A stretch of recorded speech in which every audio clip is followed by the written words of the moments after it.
Hello everyone, मैं Anita Thakur. Welcome to my YouTube channel. और आज हम लोग पढ़ने वाले हैं class 9th history chapter 4 part second जो है उसको डिस्कस करेंगे, जिसमें हम लोग डिस्कस करेंगे कि डिफॉरेस्टेशन क्यों हो रही है, डिफॉरेस्टेशन क्या होता है और डिफॉरेस्टेशन करने से क्या फ़ायदे हो रहे हैं और क्या नुकसान हो रहे हैं। ठीक है, तो चलिए इसको डिस्कस करते हैं। सबसे पहले यहाँ पर बताया गया डिफॉरेस्टेशन का मतलब क्या है। डिफॉरेस्टेशन को कहा जाता है जब फॉरेस्ट को डिसअपियर कर दिया जाए, मतलब कि फॉरेस्ट को हटा दिया जाए, क्लियर कर दिया जाए। डिफॉरेस्टेशन जो है वो एक प्रॉब्लम, मतलब ऐसी प्रॉब्लम नहीं है जो रिसेंटली फेस करी जा रही है। ये बहुत पुराने समय से, या फिर हम लोग बोल सकते हैं एंशियंट टाइम से ही, ये मतलब डिफॉरेस्टेशन जो है वो चलती आ रही है। ठीक है, ये जो प्रोसेस है ये सेंचुरीज एगो चलती है। ये जब कॉलोनियल कंट्रोल में था बहुत सारे नेशंस वर्ल्ड के, तो उनको बहुत ज़्यादा एक सिस्टमेटिक वे से, मतलब उस टाइम पर डिफॉरेस्टेशन होती थी और बहुत ज़्यादा एक्सटेंसिव वे में होती थी वो, जिसकी वजह से फॉरेस्ट जो थे वो डिक्रीज़ होते जा रहे थे। चलिए अब जानते हैं कि इंडिया में डिफॉरेस्टेशन के क्या क्या कारण रहे। ठीक है, तो सबसे पहले 1.1 को डिस्कस करेंगे, जिसमें यह बताया गया है लैंड टू बी इम्प्रूव्ड, कि लैंड को इम्प्रूव किया गया।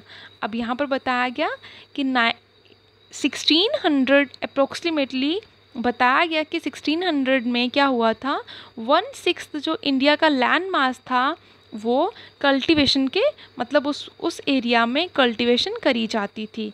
अब ये जो फिगर था वो बढ़ के कितना हो चुका था, हाफ मतलब हो चुका था। ठीक है, तो उसके बाद जो पॉपुलेशन थी जैसे जैसे इंक्रीज़ होना शुरू होगी, सेंचुरीज़ के बाद फूड की डिमांड भी ऑब्वियसली इंक्रीज़ होना स्टार्ट होगी। पीजेंट्स जो थे उन्होंने अपनी बाउंड्रीज़ को एक्सटेंड करना स्टार्ट कर दिया, अपनी बाउंड्रीज़ को इन्हांस करना स्टार्ट कर दिया, बढ़ाना शुरू कर दिया, ताकि वो ज़्यादा से ज़्यादा क्या कर सकें, कल्टीवेशन कर सकें। अब कल्टीवेशन करनी है तो ऑब्वियसली उनको लैंड की ज़रूरत होगी। तो लैंड उनको कहाँ से लानी थी, वो लैंड को क्लियर करते, मतलब फॉरेस्ट को क्लियर करते, ताकि वो क्या कर सके, कल्टीवेशन कर सके, और कल्टीवेशन करके प्रॉफिट अर्न कर सकें। और उन्होंने न्यू लैंड को बनाना शुरू कर दिया। और कॉलोनियल पीरियड में क्या होता था, जो कल्टीवेशन थी उसको बहुत तेज़ी से एक्सपैंड किया जाने लगा, बहुत तेज़ी से उसको बढ़ाया जाने लगा, ताकि बहुत सारे रीज़न्स, मतलब बहुत सारे वैरायटी ऑफ रीज़न्स थे उसके पीछे भी। फर्स्ट रीज़न ये था कि ब्रिटिशर्स जो थे वो एनकरेज, मतलब डायरेक्टली एनकरेज कर रहे थे कि हम लोगों को क्या करना है, प्रोडक्शन करनी है। किसकी प्रोडक्शन करनी है, कमर्शियल क्रॉप्स की, जिनसे हम लोग पैसा कमा सकें। जैसे कौन कौन सी क्रॉप्स होगी, jute, sugar, wheat and cotton. ठीक है, देन नेक्स्ट यहाँ पर बताया गया ये जो डिमांड थी, ये जो क्रॉप्स थी उनकी 19th सेंचुरी में यूरोप में इनकी बहुत ज़्यादा डिमांड जो थी वो इंक्रीज़ हो रही थी। और वहाँ पर फूड ग्रेन्स जो थे उनकी भी बहुत ज़रूरत थी, ताकि अर्बन पॉपुलेशन को वो फीड कर सकें, उनको खिला सकें। और रॉ मटेरियल्स जो थे उनकी नीड कहाँ पर थी, उनकी नीड इंडस्ट्रियल प्रोडक्शन में उनकी बहुत ज़्यादा ज़रूरत थी।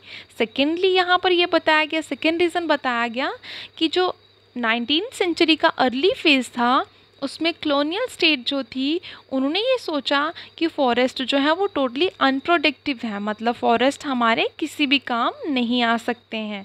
तो इसलिए उन्होंने ये कंसीडर किया कि हम लोगों को इन बंजर ज़मीनों को कल्टीवेशन में कन्वर्ट करना चाहिए। कहने का ये मतलब है कि ये जो ऐसे ही ज़मीन पड़ी रहती है जहाँ पर कुछ भी ग्रो नहीं किया जाता है, तो अगर हम वहाँ पर कल्टीवेशन करेंगे तो ऑब्वियसली हमें वहाँ से प्रॉफिट गेन होगा। तो एग्रीकल्चर प्रोडक्ट्स को उन्होंने उगाना शुरू कर दिया, मतलब कल्टीवेट करना स्टार्ट कर दिया। फिर उन्होंने कहा रेवेन्यू और इनकम को अगर इन्हांस करना है, अगर स्टेट की इनकम को बढ़ाना है, तो भी हम लोगों को क्या करना होगा, फॉरेस्ट को क्लियर करना होगा। अब 1880 से लेकर 1920s का जो टाइम पीरियड था इसके बीच का, उसमें उन्होंने बताया कि कल्टीवेटेड एरिया जो था वो बढ़ के कितना हो चुका था, 6.7 मिलियन हेक्टर्स। क्लियर है। द नेक्स्ट बताया गया, जैसा कि हम लोगों को पता है कि कल्टीवेशन को एक्सपैंड किया जा रहा था, और जैसे जैसे कल्टीवेशन एक्सपेंशन हो रही थी तो एक प्रोग्रेस का साइन जो था वो शो होना शुरू हो गया, कि अब ये पता चल रहा था कि जैसे जैसे कल्टीवेशन हो रही है इससे प्रोग्रेस जो है वो भी ऑब्वियसली होगी। लेकिन ये हम लोग बिल्कुल, ये हम लोग मना नहीं कर सकते हैं, या ये चीज़ हम लोग बिल्कुल भी छोड़ नहीं सकते हैं कि लैंड को प्लो करने से पहले वहाँ पर फॉरेस्ट हुआ करते थे और फॉरेस्ट को क्लियर करा जाता था ताकि वहाँ पर कल्टीवेशन करी जा सके। अब आप लोगों का इसी का 1.2 जो है उसको भी डिस्कस कर लेते हैं, स्लीपर्स ऑन द ट्रैक्स। ठीक है, तो अब यहाँ पर बताया गया अर्ली जो 19th सेंचुरी का अर्ली फेज़ था, जो स्टार्टिंग फेज़ था, उसमें बताया गया जो फॉरेस्ट ओक फॉरेस्ट थे, मतलब जो बांज का जंगल था इंग्लैंड में, वो टोटली डिसअपीयर हो रहा था, वो बहुत तेज़ी से ख़त्म होता जा रहा था। अब ये प्रॉब्लम जो थी, इससे ये पता चल रहा था ये प्रॉब्लम कैसे क्रिएट हुई, कैसे स्टार्ट हुई, क्योंकि टिम्बर की सप्लाई जो थी वो किसको दी जा रही थी, रॉयल नेवी को दी जा रही थी।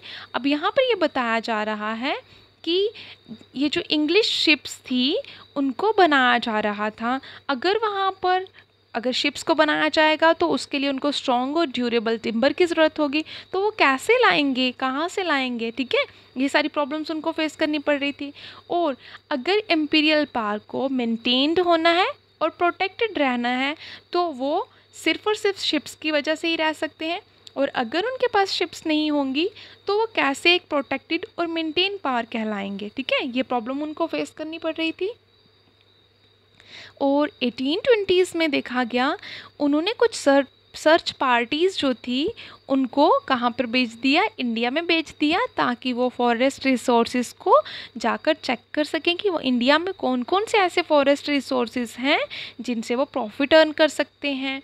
और लगभग 10 सालों का जो टाइम पीरियड था, एक डिकेड के अंदर अंदर उन्होंने बहुत ज़्यादा मतलब ट्रीज़ जो थे उनको काटना शुरू कर दिया, बहुत ज़्यादा क्वांटिटीज़ में टिम्बर को एक्सपोर्ट करना शुरू कर दिया, यहाँ से बाहर ले जाना शुरू कर दिया। उसके बाद रेलवेज़ जैसे एक्सपांड हो रही थी, रेलवेज़ जैसे जैसे बढ़ती जा रही थी, हर एक जगह न्यू रेलवेज़ को लगाया जा रहा था 1850s के टाइम पर, तो न्यू डिमांड जो थी वो भी इस्टेब्लिश हो गई, क्रिएट हो गई। ठीक है, देन रेलवेज़ के लिए सबसे इम्पोर्टेंट चीज़, रेलवेज़ क्यों इम्पोर्टेंट थी उस टाइम पर, क्योंकि कॉलोनियल ट्रेड के लिए इम्पीरियल ट्रूप्स को मूव करना होता था और मूवमेंट के लिए उनको रेलवेज़ की हेल्प तो चाहिए ही होगी, क्योंकि उनका मटेरियल भी लेके जाना होता था, लाइक वो मतलब उनके वेपन्स, उनका जो भी ट्रेड मटेरियल था, वॉटेवर, इस तरह की चीज़ें। ठीक है, तो लोकोमोटिव्स को चलाने के लिए, लोकोमोटिव्स क्या होते हैं जिनको हम लोग वाहन भी बोल सकते हैं, मतलब चलान या फिर वही गाड़ियाँ वगैरह होगी। ठीक है, तो उसके लिए यही रेलवेज़ को चलाने के लिए हम लोग बोल सकते हैं, ट्रेन्स को चलाने के लिए किसकी ज़रूरत होती, वुड की एज अ फ्यूल। ठीक है, तो उन्होंने क्या करना शुरू किया, स्लीपर मतलब रेलवे लाइंस को लगाने के लिए स्लीपर्स की नीड होती है। अब स्लीपर की ज़रूरत क्यों होती है, ताकि वो दो ट्रैक्स को इकट्ठा जोड़ के रख सके। और यहाँ पर बताया जा रहा है हर एक रेलवे ट्रैक के लिए 1760 से लेकर 2000 स्लीपर्स की ज़रूरत होती थी। और यहाँ पर बताया जा रहा है कि 1860s में जो रेलवे नेटवर्क था वो बहुत तेज़ी से बढ़ रहा था, और 1890s में देखा गया 25,500 किलोमीटर ट्रैक्स जो थे उनकी फाउंडेशन हुई, मतलब उनको बनाया गया। और 1946 तक ये जो लेंथ थी रेलवे ट्रैक्स की वो इंक्रीज़ होकर कितनी हो चुकी थी, 7,65,000 किलोमीटर। ठीक है, और उसके बाद यहाँ पर बताया गया जो रेलवे ट्रैक्स थे वो बहुत तेज़ी से इंडिया में स्प्रेड हो रहे थे, बहुत तेज़ी से इंडिया में बढ़ रहे थे, और बहुत बड़े बड़े वो रेलवे ट्रैक्स बनाए जा रहे थे, और बहुत ज़्यादा नंबरिंग में ट्रीज़ को काटा जा रहा था, मतलब डिफॉरेस्टेशन हो रही थी। और अर्ली 1850s में देखा गया जो मद्रास प्रेसिडेंसी थी उसने अकेले 35,000 ट्रीज़ को कट किया। एनुअली वो कट करते थे किसके लिए, स्लीपर्स के लिए। ठीक है, और ये जो गवर्नमेंट थी उन्होंने इंडिविजुअल्स को कॉन्ट्रैक्ट दे रखे थे कि जितनी भी सप्लाईज़ देनी है, उनकी कितनी क्वांटिटीज़ होंगी, उनकी कितनी ज़रूरत है, वो वही कॉन्ट्रैक्टर्स ही डिसाइड करेंगे। और ये जो कॉन्ट्रैक्टर्स होते थे उन्होंने बहुत ही एक मैसिव कटिंग जो थी वो स्टार्ट कर दी ट्रीज़ की, और वो इनडिस्क्रिमिनेटली क्या करना शुरू कर दिया, उन्होंने ट्रीज़ को कट करना स्टार्ट कर दिया, जिसकी वजह से हम लोगों ने देखा जो भी रेलवे ट्रैक्स के सराउंडिंग में फॉरेस्ट होते, मतलब जो उनके नियर बाई फॉरेस्ट होते, उनको बहुत तेज़ी से काटा जाने लगा। आई होप आप लोगों को समझ में आया होगा। Thanks for listening and may God bless you all.